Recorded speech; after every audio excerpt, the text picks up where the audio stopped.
Ya, selamat datang rekan-rekan semua. Hari ini saya akan memberikan sedikit paparan tentang laporan magang yang akan Anda tulis. Ya. Nah, laporan ini hasil dari diskusi kami, koordinator magang yang dipimpin oleh Pak Rian, dan kami merasa hal ini akan bisa menambah wawasan Anda, menambah komprehensif dari laporan magang Anda, sehingga nanti ketika dibaca laporan magang Anda itu bisa menjadi inspirasi bagi teman-teman yang lain. Ya, oke, kita mulai aja.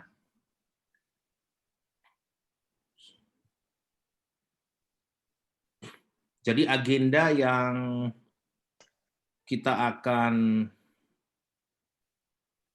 bahas hari ini itu adalah 6 topik berikut, ya, 6 topik berikut, di mana ini kami dapatkan dari template laporan yang diberikan di awal semester.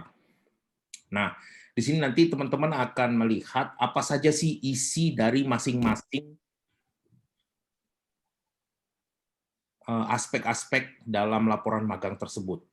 Nah, beberapa hal yang perlu menjadi catatan itu adalah bahwa apa yang teman-teman sudah tulis itu baik, tapi ada baiknya ini ditambahkan dengan konten-konten yang ada di sini. Itu yang pertama. Kemudian yang kedua, untuk konten dalam chapter per chapter itu silahkan disesuaikan saja. Jadi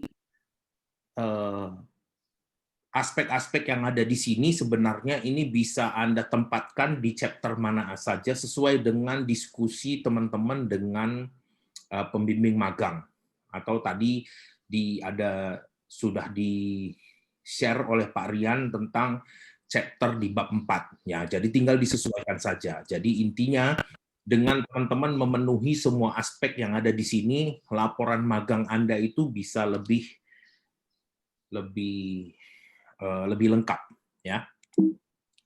Oke, sekarang kita mulai dengan aspek latar belakang. Jadi latar belakang ini teman-teman bisa menjelaskan tentang mengapa Anda itu memilih perusahaan tersebut, ya, jelaskan alasannya. Nah, alasan itu bisa dimulai dengan membahas tentang sejarah perusahaan. Kemudian bisnis perusahaan tersebut, yaitu entah luaran perusahaan tersebut apakah berupa produk atau jasa, dan itu dijelaskan secara spesifik dan mendetail, ya. Jadi nggak misalnya dia berupa furniture, Anda nggak sebutkan furniture aja, tapi sebutkan juga dia ekspor kemana, punya distributor enggak, distributornya di mana saja. Kalau memang distributor dia punya list distributor itu sangat membantu Anda, dan kalau misalnya lebih bagus lagi Anda bisa dapatkan peta distributornya di mana aja dia mengirim barang. Itu akan lebih komprehensif dalam menjelaskan latar belakangnya. Kemudian berikutnya Anda mulai masuk kepada passion Anda. Passion Anda itu apa, ya? Pasti ketika memilih tempat magang ini ada hubungannya dengan passion Anda. Dan walaupun nanti tidak ada passion Anda itu nggak berhubungan, tapi hubungkan dengan passion tentang desain apa yang Anda hendak kembangkan di kemudian hari. Ya, misalnya kalau Anda dapat di furniture tapi Anda pengennya ternyata fashion. Nah, hubungkan dengan passion Anda, misalnya desain produk fashion tapi aksesoris berbasis kayu. Nah, kebetulan sekarang di furniture Anda bisa menggali tentang pengolahan material kayu dalam desain furniture seperti itu. Jadi ya secara kreatif mungkin Anda mencari hubungannya, ya. Jadi jangan letter luck bahwa saya itu desain fashion, Pak. Nah, desain fashion aja terus, tapi begitu Anda masuk ke desain furniture, Anda tuh tidak bisa mendapatkan hubungannya gitu, ya. Nah, di sini dari passion Anda dan profil perusahaan tersebut, teman-teman bisa mendapatkan spesifik target pembelajaran Anda. Ya, jelas memang sebenarnya magang ini kalau dari sisi pembelajaran teman-teman itu mengekspos keahlian Anda ke dalam dunia industri, ya. Jadi kalau dunia industri itu selama ini teman-teman belajar, maka di sini dalam konteks magang ini teman-teman itu diekspos dunia kerja itu seperti apa. Kemudian ketika Anda perusahaan menghadapi masalah, apa kontribusi Anda, seberapa jauh Anda bisa mengeksplorasi atau mengekspos ke kompetensi desain teman-teman di perusahaan tersebut dan seberapa jauh peran Anda dalam menyelesaikan masalah tersebut. Nah, hal-hal tersebut dijelaskan saja, ya. Dan secara luas nggak apa-apa karena nanti di akhir pasti ada kendala. Nah, kendala itu nanti akan diceritakan di aspek berikutnya, ya. Jadi nggak apa-apa. Jadi ini Anda cerita di sini latar belakang Anda cerita seluas-luas mungkin, ya, seluas-luas mungkin yang Anda bisa pahami dari perusahaan tersebut.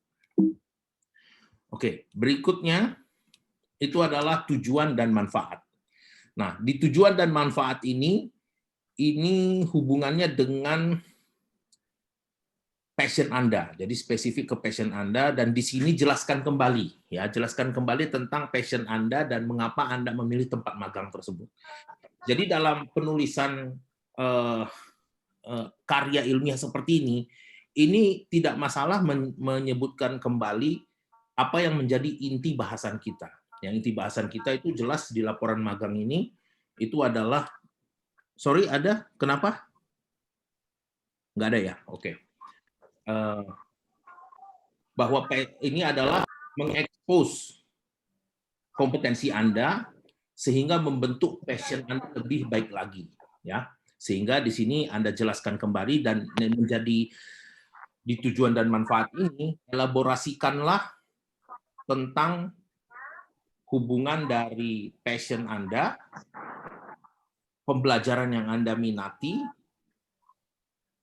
dan departemen tempat Anda magang. Nah, berikutnya setelah Anda menjelaskan hubungan antara passion Anda dan mengapa Anda memilih tempat magang tersebut, Anda mulai menjelaskan tentang departemen atau bagian tempat magang Anda tersebut. Jadi apa yang Anda lihat, apa yang Anda alami, dan sekarang kebetulan tentang online, nah segala komentar-komentar dari supervisor itu Anda masukkan semua, ya. Jadi komentar-komentar khususnya tentang departemen Anda tuh apa, fungsinya apa, luaran utamanya tuh apa, ya. Makanya kalau online gini Anda harus lebih sering bertanya kepada supervisor atau pembimbing magang Anda di perusahaan tersebut. Lebih banyaklah dialog ketika Anda misalnya sedang rapat, baik melalui chatting ataupun melalui virtual, itu Anda lebih banyak mengeksplorasi bagian tempat magang Anda ini. Kalau memang memungkinkan mereka punya dokumen-dokumen yang dokumennya jangan diekspos, tapi yang diekspos itu adalah informasinya, informasi yang terbatas, ya. Informasi yang terbatas itu yang bisa menjadi pengetahuan umum. Ya, misalnya Departemen R&D mengirimkan laporan kepada CEO misalnya. Nah, itu boleh. Ya, tapi laporan aja, bukan laporannya terdiri dari laporan pengembangan ini yang gambarnya, ya itu nggak boleh karena itu rahasia buat perusahaan. Tapi komunikasi berupa laporan itu boleh diekspos. Dan ketika mengekspos, ingat Anda harus minta izin kepada pihak supervisor Anda. Jadi nanti ketika Anda akan mengirimkan laporan, nah Anda diskusi dulu apakah ini boleh kalau misalnya nggak boleh diekspos ya Anda hapus, gitu. Karena ya, kita harus menjaga kerahasiaan dari perusahaan tempat Anda magang secara profesional, ya. Kemudian ketiga, tujuan magang. Nah, tujuan magang itu Anda boleh mengutip kata-kata ini, tapi boleh juga menggantinya. Intinya di situ tujuannya adalah mengalami proses pengidentifikasian masalah secara langsung dan memberikan solusi sesuai dengan kebutuhan industri. Ya. Di sini sebutkan industrinya apa, jadi fashion, furniture, dan lain-lain. Anda bisa berdiskusi dengan pembimbing magang Anda, pembimbing dosen, dan teman-teman Anda. Apa kira-kira yang cocok sebut industri, dan dalam hal ini atau dalam konteks ini adalah nama perusahaannya, PT apa. Ya. Jadi misalnya entah sebutkan nama PT tempat Anda magang tersebut. Ya, jadi industrinya apa dan nama PT-nya apa. Ya. Karena apa? Yang kita harapkan adalah teman-teman ketika masuk di perusahaan ini, paling tidak teman-teman itu paham tentang industri di mana teman-teman itu magang. Jadi industri itu adalah pendekatan holistik, sedangkan perusahaan itu adalah pendekatan spesifiknya. Sehingga Anda belajar dari yang spesifik untuk memahami yang umum dalam industri itu. Ya. Jadi sebenarnya ketika magang ini manfaatkanlah sebaik-baik mungkin untuk menggali berbagai informasi sekaya-kayanya. Ya. Karena ini mungkin pertama dan terakhir Anda magang di mana banyak sekali toleransi. Kalau Anda sudah kerja, toleransi itu minim ya. Jadi kalau misalnya ada kesalahan, ya itu bisa ada perusahaan yang langsung memberikan SP gitu. Kalau ini ada salah sedikit ya ada yang perbaiki, paling tidak yang pembimbing magang Anda atau kolega Anda di tempat magang gitu. Tapi kalau udah kerja serius itu no tolerance lagi gitu ya. Nah, terus kemudian manfaat. Manfaat itu adalah manfaat untuk Anda ketika Anda magang. Ya, misalnya salah satu kalimatnya melalui magang ini mahasiswa akan mendapat manfaat berupa apa. Ya, nah berupa apanya ini Anda coba pelajari proses apa saja yang terjadi di sana misalnya. Ya, atau di situ ada tahapan proses yang sedang berjalan atau yang sudah berjalan apa saja yang sudah Anda alami. Kalau dia berbeda produknya ya sebutkan aja misalnya produk meja. Kalau furniture itu ada produk meja, produk lemari, produk kursi. Nah, itu kan 3 produk yang berbeda. Nah, itu sebutkan aja bahwa saya di sini akan memahami proses desain yang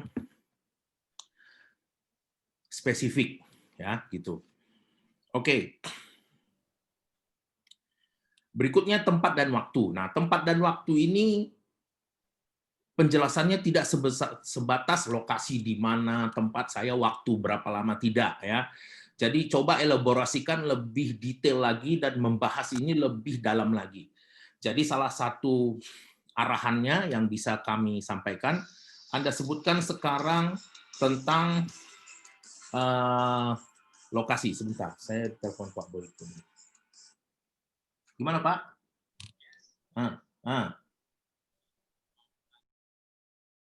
Oke, kita lanjutkan lagi. Jadi tempat dan waktu ini pembahasannya adalah tidak sekedar lokasi ataupun foto gedung ataupun gambar struktur organisasi, tapi lokasi ini Anda bisa elaborasikan kenapa mereka memilih lokasi. Nah, ini Anda bisa analisis sendiri. Misalnya itu adalah kawasan industri, dan di dekat situ misalnya mungkin tanahnya lebih murah bisa. Jadi menurut analisis Anda aja sesuai dengan visualisasi Anda dengan data peta atau Anda ngomong ke company-nya misalnya, oh ini tanah memang dari dulu turun-temurun miliknya owner-nya atau kakek owner-nya. Nah, Anda jelaskan situ. Jadi maksud kami adalah laporan magang ini jangan normatif, jangan hal-hal yang bisa cuma didapat di internet aja, tapi itu adalah ada hal-hal yang ketika orang baca, oh perusahaan ini begini toh, ternyata ada keunikannya gitu. Jadi buatlah laporan magang ini seunik mungkin, sedetail mungkin, sehingga kalau orang mau baca ini, mereka harus beli laporan magang Anda. Nah, seperti itu. Ya. Jadi jangan sampai ada bikin laporan magang, orang browse di internet, semuanya ada. Gitu. Nah, itu nggak unik lagi laporan magang Anda. Kenapa nggak saya cari aja infonya di internet? Gitu. Oke? Jadi, ketika Anda menulis sesuatu, membuat karya sesuatu, karya tulis khususnya, buatlah karya tulis yang orang tuh nggak dapat informasinya secara umum, tapi dapat informasinya secara khusus gitu, sehingga tulisan Anda itu unik ya. Oke, itu tentang lokasi. Kemudian foto gedung atau ruangan tempat magang. Nah ini optional ya, makanya saya tuliskan sesuaikan dengan SOP perusahaan. Jadi kalau misalnya Anda nggak dapat pun nggak apa-apa, tapi intinya lokasi itu bisa Anda dapatkan dan bisa ada analisis dengan ya. Oke, kenapa Tricia? Ada pertanyaan?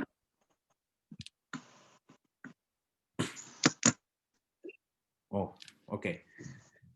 Terus kemudian berikutnya di dalam tempat dan waktu ini kita bisa spesifikkan situ ada struktur organisasi ya. Jadi struktur organisasi ini Anda bisa minta sebenarnya dan pasti bisa Anda dapatkan. Nah, yang Anda jelaskan itu adalah itu bagaimana komunikasi antara bagian tempat magang, tempat kita magang itu dengan bagian-bagian terkait ya, entah itu bagian supervisor di atasnya, baik yang langsung maupun tidak langsung. Ya, contohnya kalau misalnya Anda di bagian R&D, desain furniture misalnya.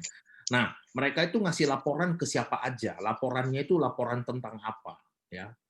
Mungkin nggak bukan bukti dokumen yang real, tapi informasi dalam dokumen itu apa aja. Misalnya R&D itu adalah ada feedback ke bagian produksi tentang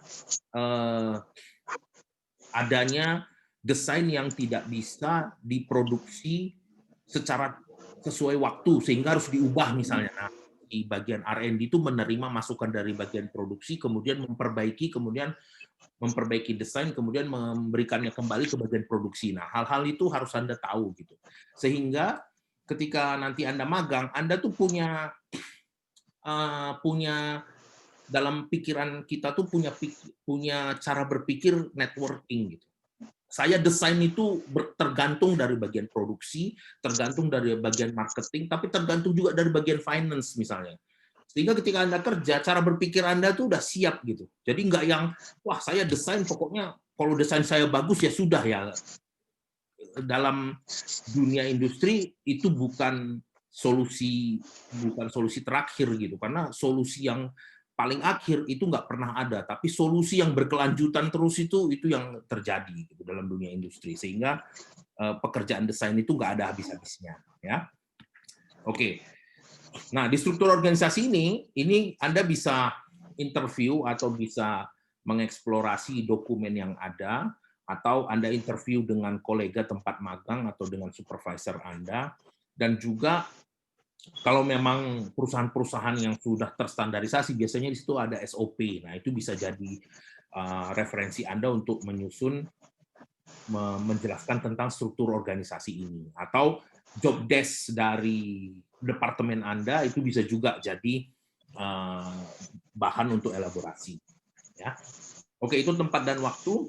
Nah, kemudian tema dan kompetensi yang hendak dicapai. Nah, di sini ini sudah makin spesifik ya.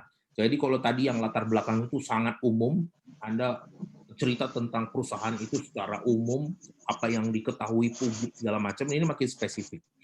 Nah, di sini tema dan kompetensi yang hendak dicapai itu kita berbicara lebih banyak pada departemen atau bagian di mana teman-teman itu magang, ya. Makanya kalau Anda yang magangnya di perusahaan orang tua, itu Anda langsung cepat-cepat memposisikan Anda itu di mana gitu. Jadi jangan semua dikerjain. Posisikanlah tempat di mana Anda itu bagian apa, entah bagian marketing, entah bagian produksi, entah bagian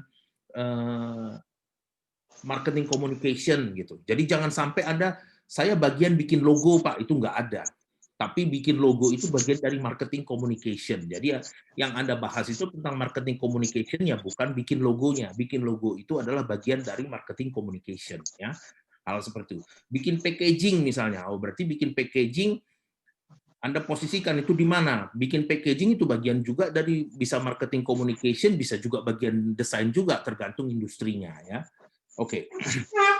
Sehingga di sini kalau kita sudah menetapkan departemennya, kita bisa menjelaskan luaran departemen atau bagian tempat Anda magang tersebut.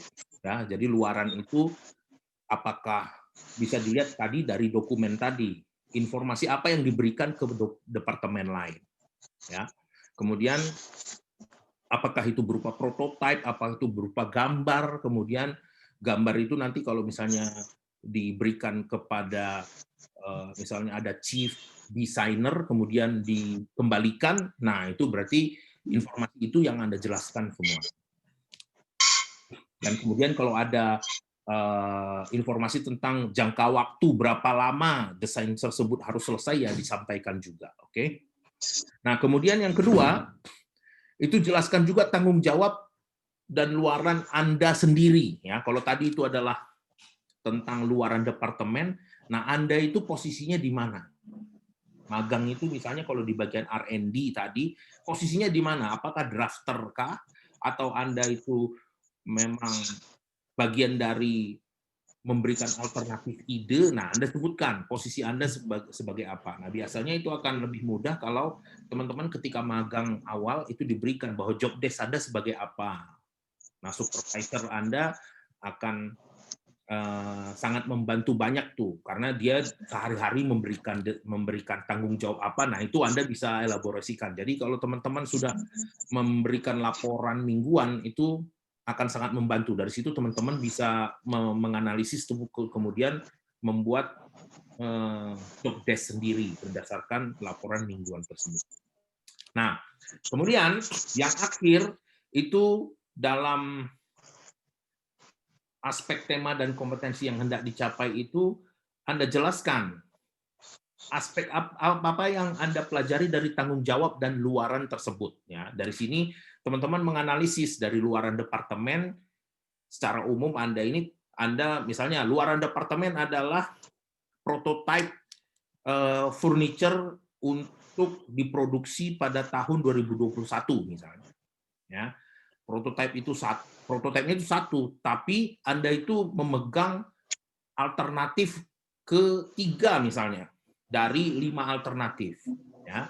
Jadi Anda sebutkan bahwa dalam menghasilkan satu produk yang akan diproduksi, satu desain yang akan diproduksi tahun 2021, saya harus berjuang untuk berkompetisi dengan desainer yang lain sehingga apa yang saya desain ini bisa diterima nanti.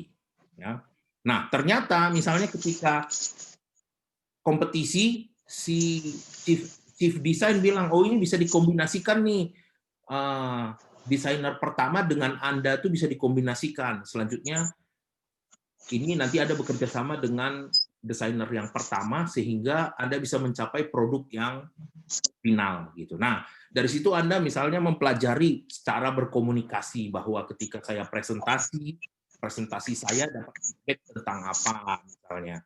Ketika saya bekerja sama dengan desainer pertama, saya itu banyak belajar bahwa menjadi desainer itu background-nya boleh apa saja, tetapi ketika masuk itu dasar pembelajarannya itu sama gitu. Kemudian mana tahu di situ Anda belajar bahwa ketika saya presentasi, suara saya harus lebih lantang sehingga bisa meyakinkan para audiens. Hal-hal seperti itu Anda sebutkan ya. Jadi apa yang Anda pelajari itu jadi jangan hal-hal yang normatif gitu. Saya belajar tentang presentasi desain misalnya. Saya belajar tentang ergonomi. Itu bukan belajar, itu menyebutkan nama mata kuliah gitu ya. Jadi apa yang Anda pelajari itu benar-benar spesifik dan benar-benar Anda yang tahu sendiri gitu ya. Jadi laporan tentang kompetensi yang hendak dicapai itu nanti akan lebih spesifik. Nah, nanti kami dari pembimbing akan membuat lebih baik lagi penyampaiannya sehingga nanti apa yang Anda pelajari itu terkait dengan mata kuliah gitu ya. Nah, kalau Anda bisa melihat hal-hal itu, Anda bisa menutup aspek ini dengan bahwa ternyata dalam presentasi desain atau studio itu memang dibutuhkan, karena di situ kita benar-benar ditempa untuk menghasilkan desain yang baik, yang excellence dalam waktu yang singkat misalnya. Nah, itu bisa Anda ambil sebagai kesimpulan dari aspek tema dan kompetensi yang hendak dicapai ini. Oke, kemudian jadwal program magang ya. Jadwal program magang ini nggak sekedar isinya bahwa hari pertama apa, hari kedua enggak. Tapi di sini magang ini biasanya dalam jangka waktu lama, perusahaan ini dinamis ya. Jadi banyak sekali kegiatan-kegiatan yang Anda itu pasti diikut sertakan. Nah, oleh karena itu ada baiknya hal ini bisa disampaikan dalam bentuk timeline. Ya, jadi hari pertama Anda kegiatannya apa, kemudian kalau ada proyek yang sudah dimulai, Anda teruskan bahwa proyek ini dimulai dan seterusnya. Jadi Anda buat dalam bentuk timeline. Anda bisa browsing, Anda bisa cari itu bagaimana membuat satu timeline. Ya. Kemudian dalam timeline itu disatukan juga kalau ada proyek yang Anda tanggung jawabi, ada kegiatan-kegiatan lain, entah kegiatan marketing atau kunjungan lapangan, disebutkan saja dalam timeline tersebut. Dan ini pasti tentang jadwal program magang ini akan panjang karena ini sangat relevan dengan apa yang sudah Anda kerjakan. Kalau ini minggu ke-7 magang ini berarti ada 7 minggu, berarti itu sangat banyak sekali gitu.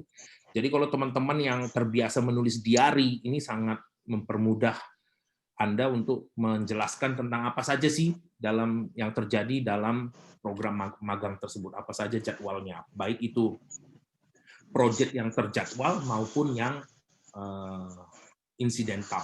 Ya. Oke, terakhir itu ada lingkup pekerjaan. Nah, lingkup pekerjaan ini membahas tentang spesifik apa yang Anda kerjakan.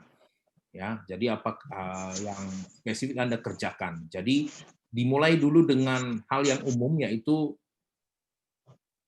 tanggung jawab dari departemen bagian tempat Anda magang itu apa. Terus berdasarkan timeline tadi, ini lingkup pekerjaannya lebih mendalam tentang paket yang lebih lengkap ya. Jadi mulai dari masalahnya apa, kendala dalam mencapai targetnya apa, terus akhirnya solusi yang didapat itu apa gitu. Tentang proyek yang spesifik yang Anda bangun. Kalau misalnya Anda hanya membantu, nah itu lihat membantu dalam proyek apa. Ya, misalnya kayak tadi kalau proyeknya ada kursi, ada meja, ada lemari, nah tiga-tiga itu disebutkan. Gitu. Jadi sangat detail gitu ya. Kalau misalnya Pak, saya proyeknya spesifik dan ini sangat detail. Nah, itu Anda boleh ambil satu. Tapi kalau Anda lebih kepada menjadi assisting, nah itu sebaiknya Anda jelaskan lebih banyak lagi sehingga nanti pengalaman Anda seimbang dengan yang memang menjalani proyek spesifik. Oke? Ya. Nah, dari setiap proyek tersebut atau proyek spesifik yang Anda tangani, itu jelaskan lagi apa yang Anda pelajari tentang aktivitas dari proyek tersebut. Ya, sehingga nanti dari lingkup pekerjaan ini, sebenarnya ini bisa dimasukkan sebagian ke tema, tapi itu nanti Anda bisa meminta arahan dari pembimbing di bagian mana, di chapter mana ini kira-kira yang bisa ditampilkan. Tapi jangan sampai Anda cuman bahwa dalam proyek ini saya belajar tentang komunikasi dalam industri desain misalnya.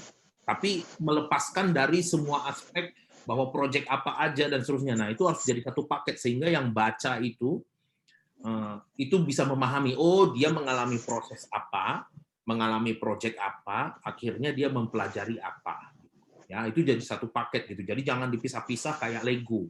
Kalau nulis ini Legonya Lego besar-besar gitu. Bukan Lego yang kecil-kecil tarik satu taruh sana taruh sini enggak. Tapi Lego yang besar-besar jadi satu paket yang nggak bisa terpisahkan. Sehingga ketika nanti membaca tulisan Anda, laporan Anda, itu lebih runut, lebih logis, dan bacanya itu kayak baca cerita gitu. Oh iya, ya. Jadi ini dia aspek-aspek dari laporan magang. Bagi teman-teman yang sudah mengirimkan ke portal, itu coba dilihat lagi, kemudian coba ditambahkan, mulai ditambahkan. Nah, guidance ini nanti akan dibagikan dalam bentuk link, jadi Anda nanti bisa mendownload. Terus kemudian coba ditambahkan dulu sambil melihat chapter mana yang sesuai dengan masing-masing aspek tersebut ya, karena ini ada beberapa yang berulang sehingga kemungkinan nanti kalau masukkan ke chapter itu Anda bisa menyesuaikan dengan arahan ini ya. Oke, demikian saya sampaikan. Terima kasih, semoga bermanfaat.